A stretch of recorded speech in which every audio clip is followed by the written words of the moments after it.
If you were ever Tara's friend, you would be her friend for life. Door. Then I really got scared. It's worse than death. Death is final. Someone vanishing, it's not final until you find them. Tara Grinstead disappeared on October 22nd, 2005. The porch light that always came on automatically stayed dark that night. Her car sat in the driveway, her purse and cell phone inside. But Tara was gone. Somewhere between leaving a friend's barbecue that Saturday evening and never arriving home. 3 hours vanished with her. A beloved high school teacher in a small Georgia town, the kind of woman everyone knew, everyone trusted. A latex glove found near her house held male DNA. 20 years later, that evidence has never matched anyone. There can be perfect forensic proof that leads absolutely nowhere. But to understand how a woman could vanish so completely, the story begins the day before she disappeared. The car door opened without resistance, and Chief Billy Hancock knew immediately that something in Ocilla had gone very wrong. Unlocked cars weren't unusual in their corner of South Georgia, but Tara Grinstead was missing. 35 hours of silence from a 30-year-old high school teacher who never missed a day without arranging a substitute first. Hancock, 50 years old and 2 decades into running law enforcement in Ocilla, had worked plenty of cases. None where everything looked this normal and felt this wrong. He leaned into the vehicle. Nothing disturbed, no struggle. Then he saw it, a white envelope in the center console, unsealed, cash visible inside. 5 $20 bills. $100, he said to the officer behind him, just sitting there, keys in the ignition, purse gone. But the cash remained. This wasn't robbery. Whatever happened here had nothing to do with what she owned. She came home. The car's here, inside. The wrongness sharpened. No forced entry, no broken locks, no damage to the door frame. Whoever Tara left with, she'd either let them in or gone willingly, or thought she had reason to trust them. The kitchen was clean, living room undisturbed. Then the bedroom, where the story became specific. Clothes on the floor. Saturday night's outfit. Bed unmade, clearly slept in. And on the nightstand, plugged into the charger, her cell phone. Phone still charging, Hancock called out. She wasn't planning to be gone long. Who leaves their phone behind? Nobody. Not unless they're stepping outside for 30 seconds. Not unless they think they're coming right back. The scene told its story. Tara came home Saturday night, changed clothes, got into bed. Then later, late night or early morning, she got up and left with someone. Left so quickly or casually she didn't grab her phone, didn't lock her car, didn't think she needed any of it. What kind of crime leaves a house this undisturbed? Outside. A business card wedged in the doorframe.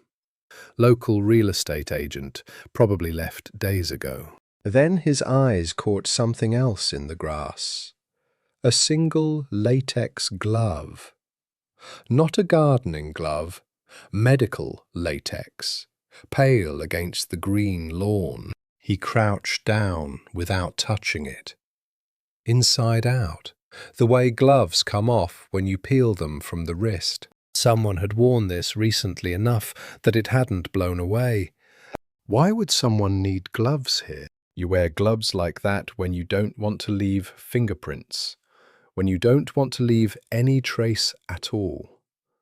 This wasn't panic. This wasn't impulse. Someone had planned carefully enough to bring gloves, and forgotten one on the lawn. The latex glove lay pale against the green grass, a few steps from where Tara Grinstead had last stood on her own front lawn. Someone had been careful enough to wear it, careless enough to leave it behind, and by that afternoon it would be on its way to the GBI crime lab in Atlanta, the only physical thing in Ocilla that might ever say his name. 36 hours before Chief Hancock would find the glove. Tara Grinstead's hands were busy making other people beautiful. Saturday afternoon at Irwin County High School. She moved from girl to girl with bobby pins and hairspray, transforming nervous teenagers into pageant contestants. The girls competing in the sweet potato pageant were students who adored their history teacher and borrowed everything: makeup, shoes, dresses Tara had worn years ago when she competed as Miss Tifton. "Miss Grinstead, I can't believe this is your actual dress from Miss Tifton." Tara smiled, adjusting the hem. "You girls are going to be stunning out there." She worked with the careful precision of someone who'd done this 100 times. A touch of eyeliner here, a curl pinned just right there. This was who she was in Ocilla. The teacher who didn't just show up for class, but stayed late, gave extra, made students feel like they mattered. "Just promise me you'll have fun," she said, stepping back to check her work. That's what pageants are really about. The afternoon smelled like hairspray and teenage nerves. The girls laughed, tried on confidence along with the borrowed dresses, and thanked her over and over. Tara loved this.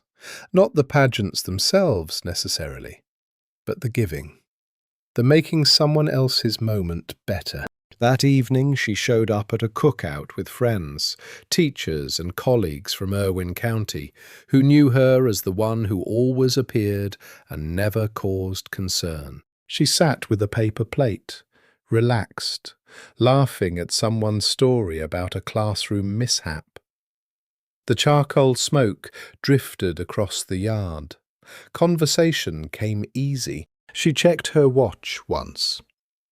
Not worried, just aware of time. "I should head out soon," she said eventually. "I want to watch the pageant video before bed." "You staying for dessert?" "No, I'm good. Early morning tomorrow." She had no reason to hurry. None of them did. They didn't know they'd be asked to remember every minute of this ordinary night. Who she talked to, what she wore, what time she left. Around 11 o'clock.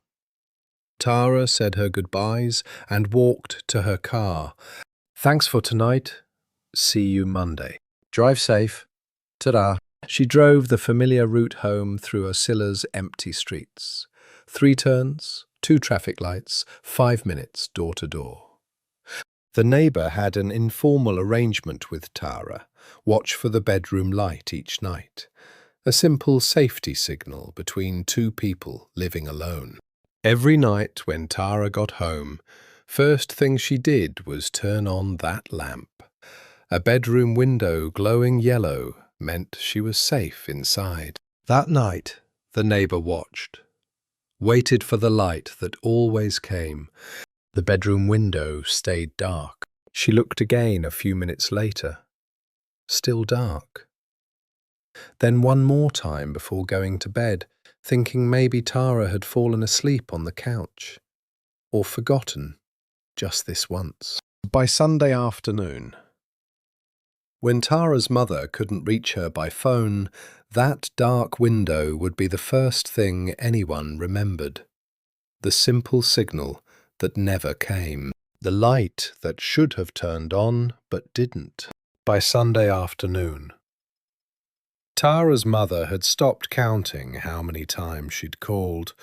The first call Sunday morning had been routine, their usual weekend check-in. The phone rang. And rang. No answer. Not voicemail, just ringing. She hung up and tried an hour later. Same thing. Then again, mid-afternoon. "Come on, Tara," Pick up. The phone at Tara's house rang endlessly, but never clicked over to an answering machine. That meant the machine was still there, still working. It just meant no one was picking up. Maybe she went somewhere after the cookout, she said to herself. Maybe she's just busy. But Tara wasn't the busy type who forgot to call her mother back. She was the type who called if she'd be 15 minutes late. The type who arranged her schedule around other people's needs. By evening, the silence had shifted from inconvenient to wrong. This isn't like her. She always calls back. Monday morning at Irwin County High School. First period started without a teacher. The students sat in Tara's classroom waiting, checking the clock, exchanging confused looks. 8 o'clock came and went. No Miss Grinstead, no substitute. One student walked to the office. Has anyone seen Miss Grinstead this morning? The staff checked the substitute request system. Nothing. No note, no call, no coverage arranged. The teachers and staff at Irwin County High School had worked alongside Tara for 6 years and knew her reliability was absolute. There's no substitute request in the system. A colleague frowned. That's not like her. She always arranges coverage. When does concern become alarm? When does a missed phone call become a missing person? For Tara Grinstead, the answer was one empty classroom. She had never missed a single day of teaching in 6 years without arranging a substitute in advance. Not for illness, not for emergencies, not once. I think somebody had it very specifically so that they would not leave a trace. Yet nothing inside looked like typical crime. No theft, no vandalism, no obvious violence. Hancock pulled out his phone and dialed the Georgia Bureau of Investigation. This is Chief Hancock in Ocilla. I need GBI assistance on a missing person case. 30-year-old schoolteacher. House looks like she came home Saturday night and then left again with someone. Any signs of forced entry? No, nothing's been taken. That's what worries me. By noon, the Georgia Bureau of Investigation would be treating Tara's house as a potential crime scene, even though nothing looked like a crime. By that afternoon, the latex glove from the lawn would be logged into evidence and photographed from 6 different angles. And by evening, agents would be asking a question that had no good answer if she came home and went to bed. Why did she leave again without her phone? The Georgia Bureau of Investigation worked on a simple premise. Assume the worst, hope for the best. Gary Rothwell had worked missing persons cases across Georgia for a decade and knew that the first 48 hours usually told you everything you needed to know. He sat at his desk with Tara's case file spread open. 30-year-old teacher, beloved in her community, vanished from her own house with no signs of forced entry, no theft, nothing disturbed. The kind of disappearance that meant someone she knew. The background check revealed something more complicated. Tara had several close male associates in recent months, relationships she'd kept separate from one another. She was involved with multiple men in a close period of time, Rothwell said to the investigator across from him. Ex-boyfriend, former student, married police officer. We need to talk to all of them. Start with the ex, Marcus Harper.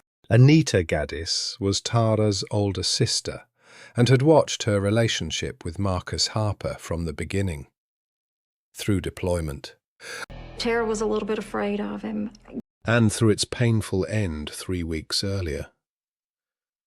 She sat across from Rothwell in the interview room, hands folded on the table, choosing her words carefully. They were together for years, she said, but Afghanistan changed him. Marcus Harper had served 4 years with the Ocilla Police Department before enlisting in the Army Rangers in 2001 and deploying to Afghanistan in 2002. He and Tara stayed together through the deployment. Letters, phone calls when he could get to a secure line, promises about when he came home. He came home 3 weeks ago and didn't even tell her. She had to hear it from someone else. Tara had been blindsided.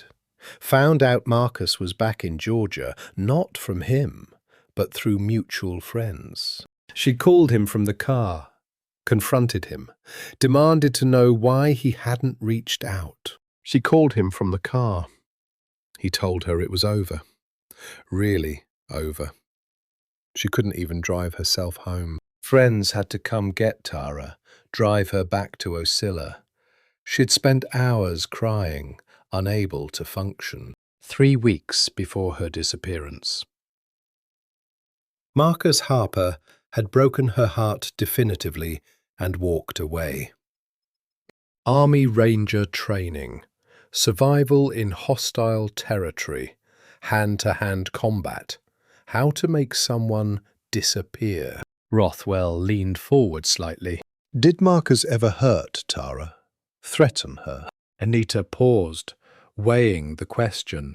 No, never. At least not that I saw. She looked down at her hands, then back up at him. But I was always a little afraid of him. You know what they can do, what that training makes them capable of. That admission hung in the air between them. Not afraid because Marcus had done anything violent. Afraid because of what his training had made him capable of doing. Rangers learnt survival skills, combat techniques, how to operate in the dark without being detected, how to neutralize threats efficiently. Those skills didn't disappear when you came home. Rothwell wrote Marcus Harper's name at the top of his interview list and underlined it twice. Ex-boyfriend with military training who'd recently broken Tara's heart, living just miles from where she vanished. If this case was going to be solved, it would start with finding out exactly where Marcus Harper had been Saturday night.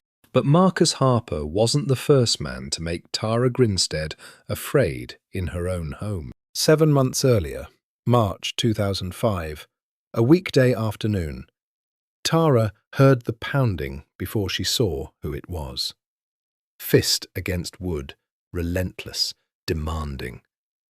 She looked through the window and saw him, the former student, 20 years old, who had graduated from Irwin County High School the previous year after taking her history class and developing an attachment she'd tried to handle gently. "Miss Grinstead, I know you're in there. Open the door." She stood on the other side of the locked door, heart starting to race. "You need to leave. I can't talk to you right now." The banging continued, harder now. "I just need 5 minutes. Please, just let me in." Tara made the calculation teachers make when they see a student in distress. Maybe she could reason with him, calm him down, get him to leave peacefully. She opened the door a crack. He immediately lunged forward, trying to force his way inside. She pushed back against the door with her shoulder, using her body weight to keep him out. He wedged his foot in the gap and kept pushing. "Let me in. Just let me talk to you." "Stop, you're scaring me."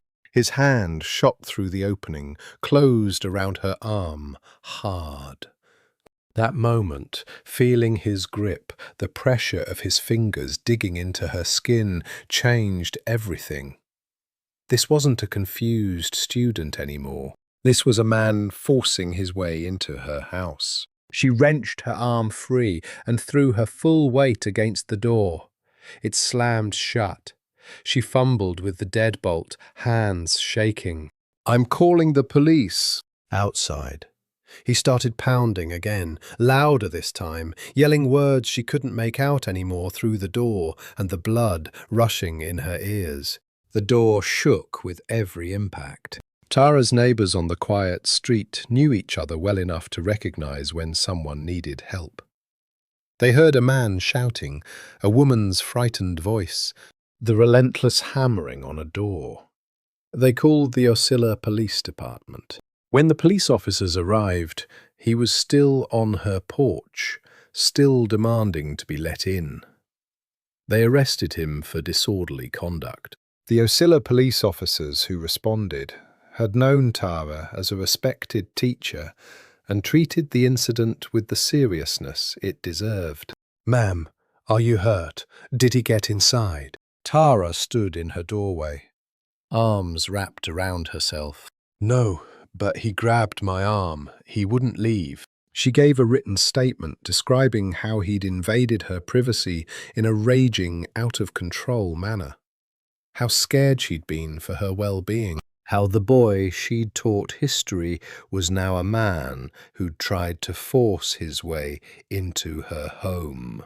That March afternoon, Tara had escaped with nothing more than a bruised arm and a police report. The former student got a disorderly conduct charge and a stern warning to stay away.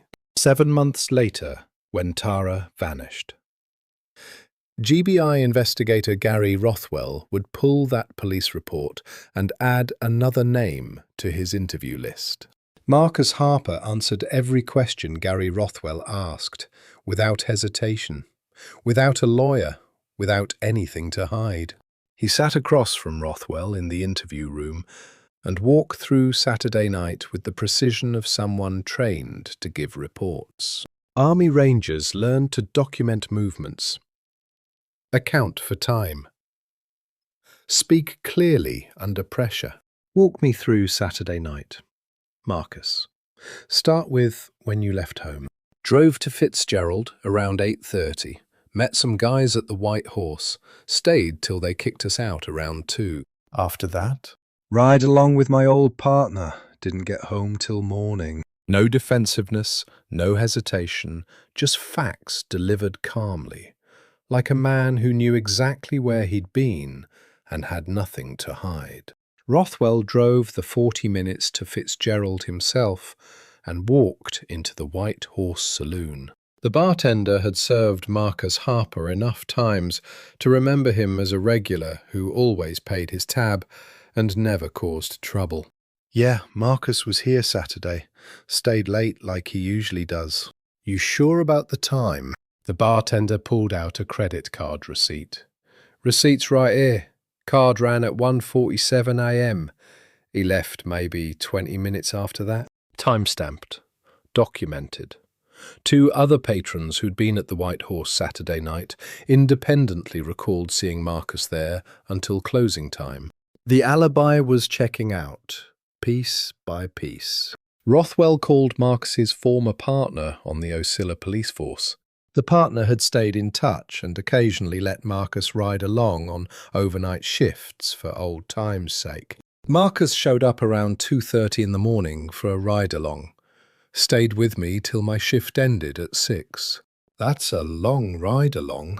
Marcus loves the work. Always did. How solid is any alibi, really, when you're trying to account for hours no one was watching? Rothwell looked at the timeline he'd sketched on his notepad.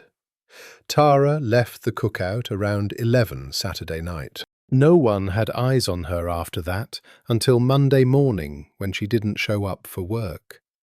34 hours unaccounted for. Marcus's alibi covered Saturday night into Sunday morning, the most critical window. But even the tightest timeline had gaps. Fitzgerald was 40 minutes from Ocilla. Someone could drive there and back. Someone could slip away from a bar for an hour. Someone could do a lot of things if they were motivated and careful. But the receipts were time-stamped. The witnesses were independent. The former partner was credible. On paper, Marcus Harper was accounted for during the hours when Tara most likely went missing. The prime suspect, ex-boyfriend with dangerous military training who'd just broken Tara's heart 3 weeks earlier, had a verified alibi that checked out at every verification point. Rothwell crossed Marcus Harper's name off the top of his list and move to the next one. The former student was still out there. So was the married police officer whose business card had been wedged in Tara's door. And somewhere in Ocilla, so was whoever had left a latex glove on her lawn. The married police officer didn't deny knowing Tara well, he just denied having anything to do with her disappearance. He sat across from Rothwell and laid it all out. Yes, he and Tara were close. Yes, he'd visited her house frequently. Yes, he'd been calling her Sunday when she didn't answer. Your business card was in her door. Why? I'd been calling all Sunday. No answer. So I drove by Monday morning before work to check on her. And Saturday night, home with my wife. Then my brother's house for a birthday dinner. Didn't leave till after midnight. You can verify all of it. Rothwell did verify it. Phone records showed calls from his home number Saturday evening. The wife confirmed he'd been there. The brother's family party had a dozen witnesses who remembered him arriving, staying, leaving late. The timeline was tight, verifiable, and left no gaps for a trip to Tara's house. The former student who'd tried to force his way through Tara's door in March was even easier to clear. Saturday night he'd been working the closing shift at a warehouse in Millersville, roughly 100 miles from Ocilla. Rothwell called the warehouse. The supervisor in Millersville kept meticulous time records and remembered the former student working the Saturday closing shift without... She gave me the impression that he acted like he was not stable. Gary nodded. That was exactly the problem. The glove had spoken with forensic certainty. Male DNA. Clear profile. Evidence that could convict in a courtroom. But it had said nothing usable. No name, no match, no path forward. Just proof that somewhere a man walked free while investigators held evidence they couldn't connect to anyone. And in Ocilla, the procedural machinery that had sustained the investigation for 2 years beginning to wind down. Anita Gaddis set the table for Thanksgiving 2006 with one plate missing. Just like last year, the year before, becoming a pattern she couldn't break. She placed the silverware in familiar positions, arranged serving dishes where they'd always gone. Everything the same, except for the empty chair where Tara should have been sitting. Last November, she'd held hope that by the next Thanksgiving, they'd have answers. Now it was the next Thanksgiving, and she was setting the same table with the same absence. The holidays became markers of what still wasn't known. Tara's birthday in November, Thanksgiving, Christmas. And then, October 22nd every year, the date that had replaced Tara's homecoming with police cars and search teams. We still don't know, Anita told people who asked. That's what I tell people. We still don't know. The family existed in permanent suspension between hope and acceptance. Hope meant believing Tara might still come home. Acceptance meant acknowledging she was gone.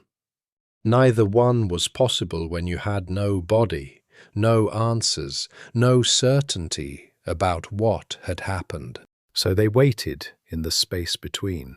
In 2007, Faye Grinstead, Tara's mother, still called her daughter's disconnected number sometimes.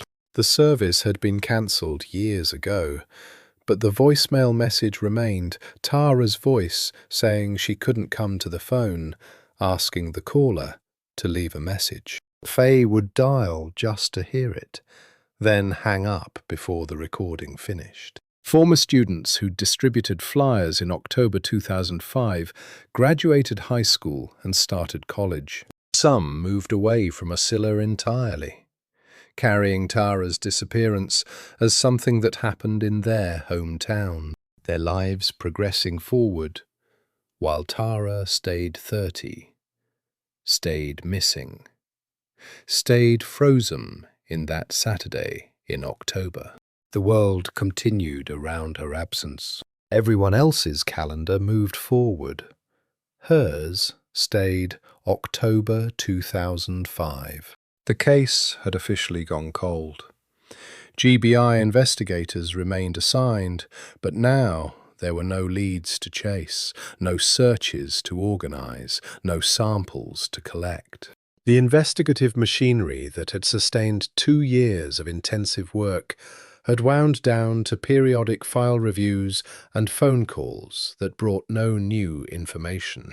Gary Rothwell still had the DNA profile, still had the glove bagged in evidence, still had access to every comparison system law enforcement maintained. But a profile only mattered if someone to compare it against appeared in those systems, or walked into a police station with information that changed everything. Neither happened in 2006. Neither happened in 2007. Neither happened in 2008. The family waited for phone calls that didn't come, for breaks that didn't happen. Anita marked another Thanksgiving, another October 22nd, another year of not knowing. Faye listened to Tara's voicemail and hung up before the beep.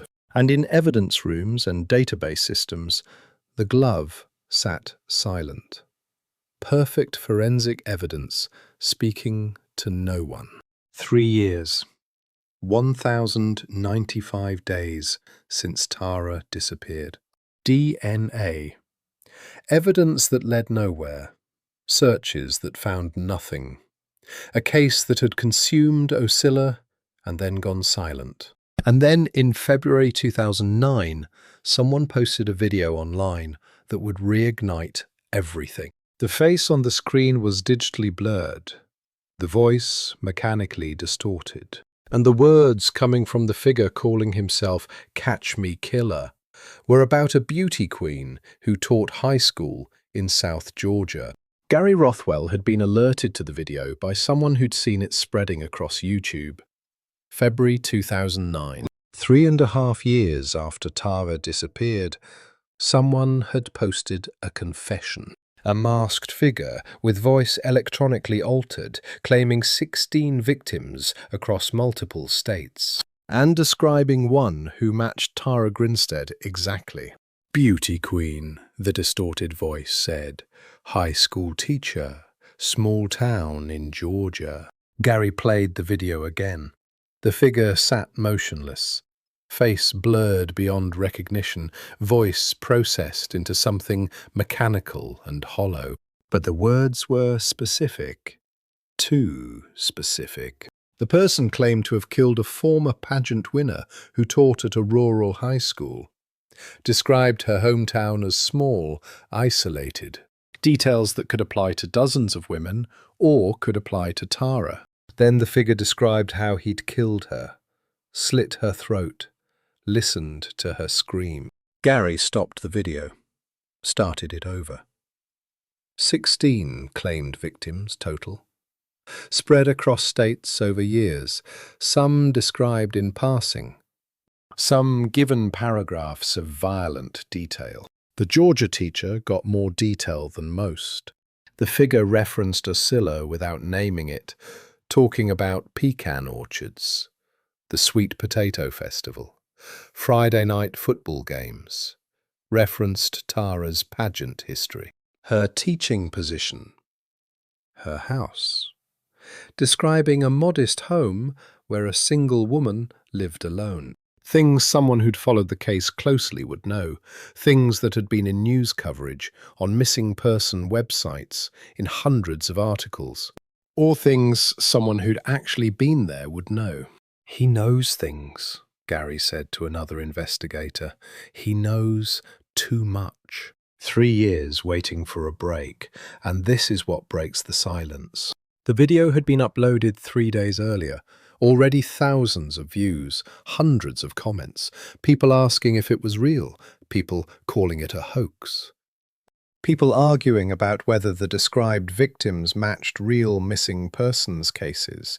Some comments specifically mentioned Tara Grinstead by name.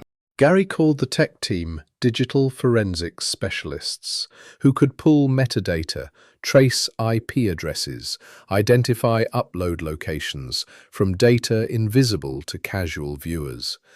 If the video was a hoax, they needed to know who posted it. If it was something else, they needed to find him. After 3 years of silence, someone claiming to be her killer had surfaced online with details that matched the case. The family was alerted. After 3 years of nothing, maybe finally an answer, even if it was the worst one. The tech team worked through the night. YouTube's upload data contained digital fingerprints, IP addresses, device information, location markers. The video had been uploaded from a specific computer at a specific location at a specific time. The video had views, shares, comments spreading across the internet, and somewhere in the upload data was an IP address that could lead investigators to whoever made it. Gary Rothwell had spent 3 years with no leads. Now he had a digital trail. The IP address traced to Gainesville, Hall County, and the name attached to it was Andrew Scott Haley, a man investigators had never heard of before the video surfaced. Search warrants were executed within hours. Law enforcement personnel arrived at Haley's residence in Gainesville, Georgia. The creator and poster of the Catch Me Killer video, claiming Tara as a victim. Investigators moved through rooms, opened closets, checked storage areas, looking for anything connecting this man to Tara Grinstead, to Ocilla, to October 2005. "We have the name," Gary Rothwell said. "Now we need the connection." The search was methodical. Every drawer opened, every storage box lifted, every corner examined. The team knew what they were looking for. Documentation, photographs, personal items, anything placing Haley in Ocilla or Tara in his life. Physical evidence that would turn a disturbing video into a prosecutable case.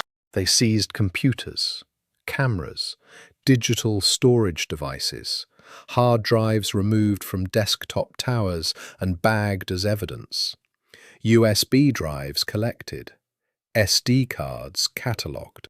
Every piece of technology that could have been used to create that video, that could contain files connecting Haley to Tara's disappearance, but no immediate confession, no visible physical evidence linking him to the case during the search. No trophy items, no... We began swabbing pretty much any associate of Tara's that we came across. Gary watched evidence bags being carried out to vehicles, each one tagged, logged, prepared for forensic analysis. The computers would be examined. Digital files combed through, metadata extracted. Every click, every file, every search potentially revealing. But revealing what that Haley made a disturbing video using publicly available information about Tara's case, or that he actually knew things that hadn't been made public. A confession video should be the break that solves a case. So why does this feel like just another name on a list? The search continued through afternoon into evening. Storage areas examined, outbuildings checked, vehicles inspected. The team working with focused intensity, knowing they might be standing in a killer's home or might be wasting time on someone who'd posted a cruel hoax for attention. Gary stood outside as investigators continued inside. He was aware that a name attached to a video wasn't the same as a name matching DNA from a glove. This could end like the 144 swabs before it. Another elimination. Another dead end. A man who knew about Tara's case wasn't necessarily the man who took her back in Ocilla. Anita Gaddis received the news. A suspect identified, properties searched, evidence seized, but still no answers. They found who made the video, someone told her. That doesn't mean they found who took her. The computers would go to forensic analysts. Digital files would be examined. Andrew Scott Haley's connection to the video was confirmed. His IP address, his devices, his upload, but his connection to Tara's disappearance remained unproven. The family faced a new version of the same weight they'd carried since 2005. Evidence in hand, answers still distant. He claimed that he was a serial killer. He claimed that he had murdered 16 people, and he alluded to the fact that Tara was one of them.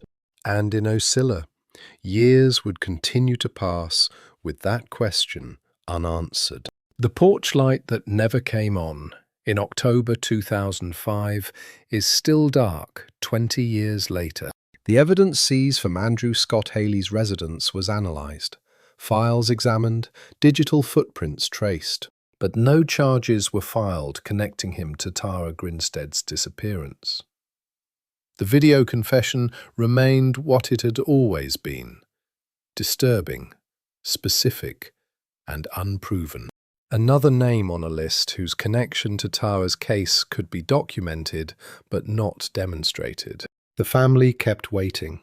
The case stayed open, and time kept moving. Tara Grinstead would have turned 51 in 2026. Her students from 2005, the ones who'd called her Miss Tara and come to her for advice about college and breakups and the school play, have children graduating high. School now. Some moved away from Ocilla, some stayed. All of them carry the memory of the teacher who disappeared. Ocilla has changed. New businesses opened. New teachers stood in Irwin County High School classrooms. Time moved forward the way it always does, marking years and decades with births and graduations and ordinary Saturdays that ended the way they were supposed to. But Tara stays frozen. 30 years old, in her pageant crown, in her classroom, in that Saturday between a cookout and a porch light that never turned on. Somewhere between leaving a friend's house that afternoon and never arriving home that night. 3 hours disappeared with her. No file has explained them. No swab has traced them. No video has revealed them. 144 DNA samples collected from Ocilla's men. National database searches covering convicted offenders across all 50 states. Confession videos posted online. Properties searched. Computers seized. Evidence analysed. All of it speaking around the absence without ever filling it. We know everything except what we need to know, Anita Gaddis said once. They know Tara left the barbecue. They know her car made it home. They know her cell phone was inside, her purse, her keys. They know the porch light that always came on stayed dark. They know someone wore a latex glove and left it behind with his DNA inside. The best evidence, the clearest proof. And it led nowhere. 20 years is long enough for a case to go from active to cold to historical. Long enough for investigators to retire, for leads to exhaust themselves, for families to learn to live in permanent suspension between hope and acceptance. Anita Gaddis carries a sister with no ending. Just absence that started October 22nd, 2005 and never stopped. Birthday celebrations marked without her, holidays set with her place empty, photographs that stay frozen while everyone else in them ages. In an evidence locker somewhere, a latex glove still holds male DNA, perfect genetic markers. 13 CODIS identifiers providing enough data points to name a person with near certainty. If only it matched someone. He wore the glove so no one would know him. He forgot the glove at the scene. 20 years later, it still hasn't said his name. The porch light still dark. The 3 hours still missing. The glove still silent. Tara Grinstead disappeared on October 22nd, 2005, and 20 years later, no one has ever been able to say where she went. 20 years. DNA evidence that should have solved everything. A family still waiting for answers. Tara Grinstead's story is one that haunts investigators and families across the country. A case where all the pieces seem to be there, yet the picture remains incomplete. Her sister Anita has carried this absence for 2 decades. Students Tara taught have grown up, had children of their own, and Tara stays frozen at 30. In that Saturday night between a barbecue and a porch light that never came on. Cases like this remind us that even in an age of advanced forensics and DNA databases, some answers remain out of reach. The glove, with perfect genetic evidence, sits in an evidence locker, speaking to no one.